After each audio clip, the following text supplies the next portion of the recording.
pertemuan kedua kali ini kita akan membahas tentang teknik pemotretan dari roda gigi atau pembuatan roda gigi. Nah, di pertemuan sebelumnya kan kita sudah membahas prosedur untuk mengirimkan meja mesin press itu sendiri, bagaimana caranya kan udah dijelasin di pertemuan pertama. Nah, untuk pertemuan kali ini sebelumnya Bapak akan absen terlebih dahulu.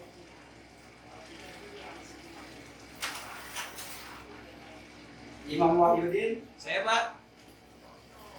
Sidik Fatona, Ya. Siti Solika. Hadir Pak. Oke, semuanya hadir semua ya, berarti nggak ada yang nggak masuk. Bagus. Selanjutnya kita akan memasuki ke materi.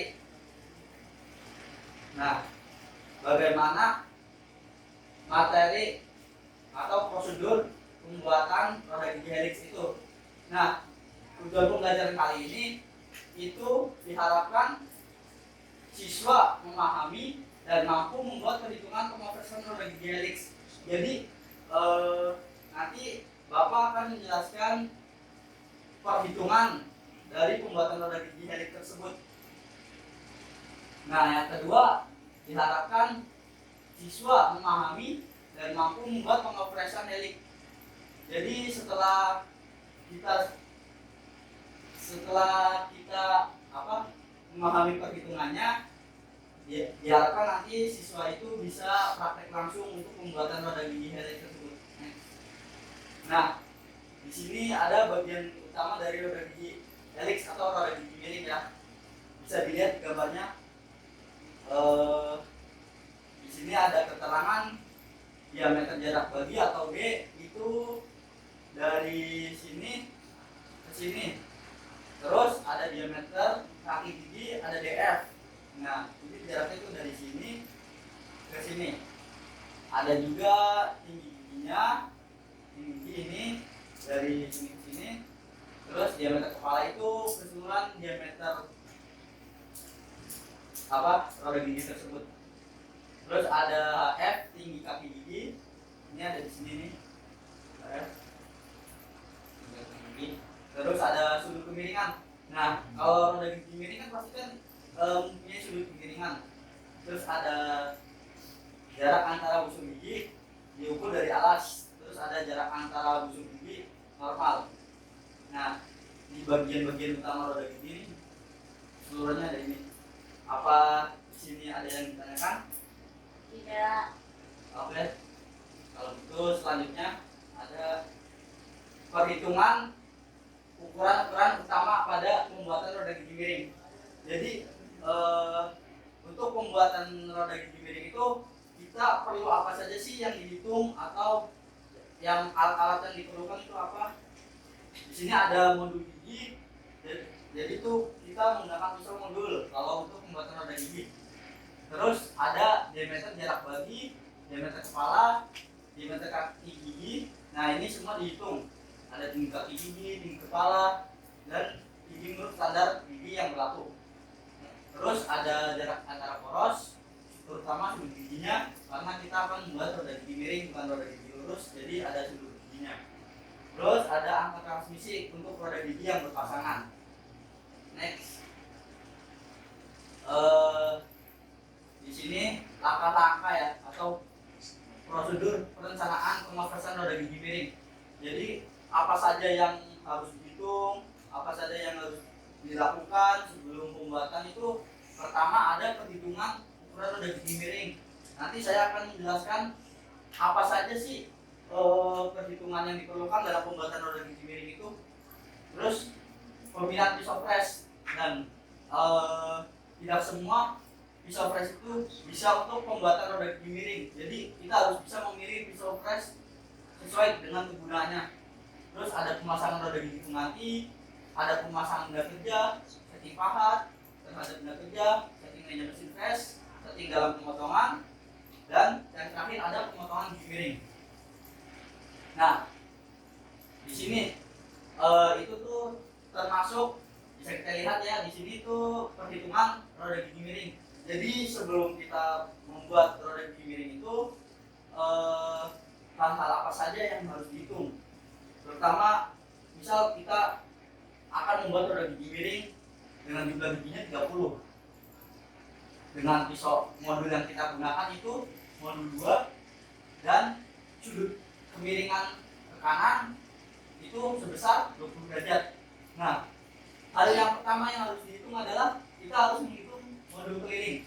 Nah, modul keliling itu dengan rumus MS sama dengan M per cos kali beta. Nah, sudutnya itu 20. Jadi bisa dihitung sendiri menggunakan kalkulator ya. Nah, terus ada diameter tusuk dengan rumus Z kali MS. Nanti tinggal masukin angkanya, udah ketemu MS-nya berapa, terus diameter jumlah giginya berapa. Terus selanjutnya ada diameter kepala dengan rumus DT plus 2 kali modulnya. Jadi itu rumus ini tuh saling keterkaitan yang berurutan gitu. Di mana rumus itu per langkah-langkahnya udah ditentuin. Jadi setelah hitung diameter tusuk harus menghitung diameter kepala, terus dia kepala gigi, diameter gigi. Nah, bisa dilihat ya, nanti saya akan nge-share PPT ini ke kalian, jadi kalian bisa memahami apa saja perhitungan untuk pembuatan roda gigi ini. Next. Nah, sini juga ada jarak tusuknya, rumusnya P kali MS, perhitungan rasio perbandingan gigi, ada lot mesin per lot benda kali 40, ada perhitungan gigi dan roda gigi matu, ada Z1, Z2, Z3. Nah, ini tuh piringan pembagi ya. Jadi nanti bisa dilihat di internet atau di buku itu piringan pembagi ada berapa, nomornya Z berapa, Z2, terus nomor piringan pembagi berapa. Nah, terus ada perhitungan juga bagian kepala pembagi. Nah, di sini tuh maksudnya yang namanya kita harus pembuatan roda gigi itu kita harus memutarkan kepala pembaginya sebanyak berapa kali putaran. Nah, kita hitung tuh dengan ini rumusnya. Nah, kita hitung di sini hasilnya S NC sama dengan 1 per 10 per 30. Nah, satu ini tuh berarti satu putaran ditambah 10 bagian dan nomor indeks nih. Z ini nih. Nomor indeks itu ada di piringan pembagi 30. Next.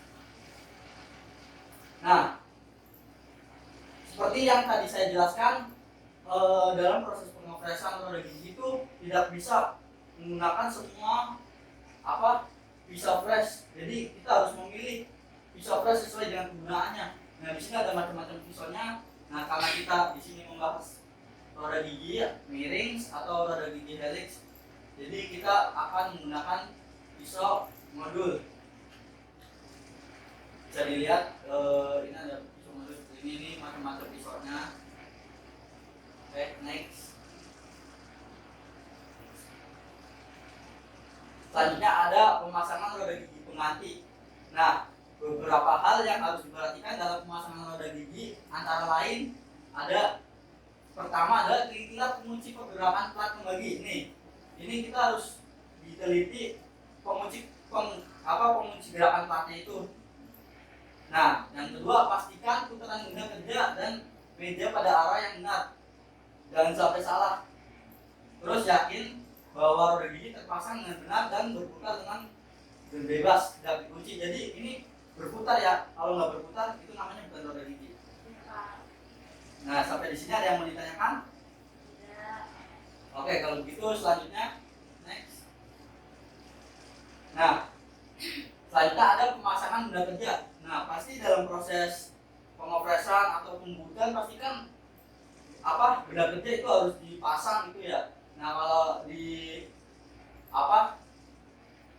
di mesin press itu benda kerja dipasang di ragum atau di kepala lepas. Soalnya untuk pembuatan roda gigi lurus atau roda gigi helix itu kita membutuhkan kepala lepas sama mandrel. Supaya apa? Karena kepala lepas itu tempat untuk memasang benda kerja dan mandrel itu berfungsi untuk alat bantu buat benda kerjanya itu. Di sini ada mandrel, kepala pembagi, kepala lepas supaya bendanya bisa dijepit. Oke, next. Nah, bisa kita lihat bilangnya misal ini kan roda gigi lurus, seharusnya kan kita roda gigi miring. Nah ini anggap saja roda gigi miring. Nah ini kepala pasnya ini ada piringan kembali, ini mandrilnya nih, alat batunya, ini modulnya.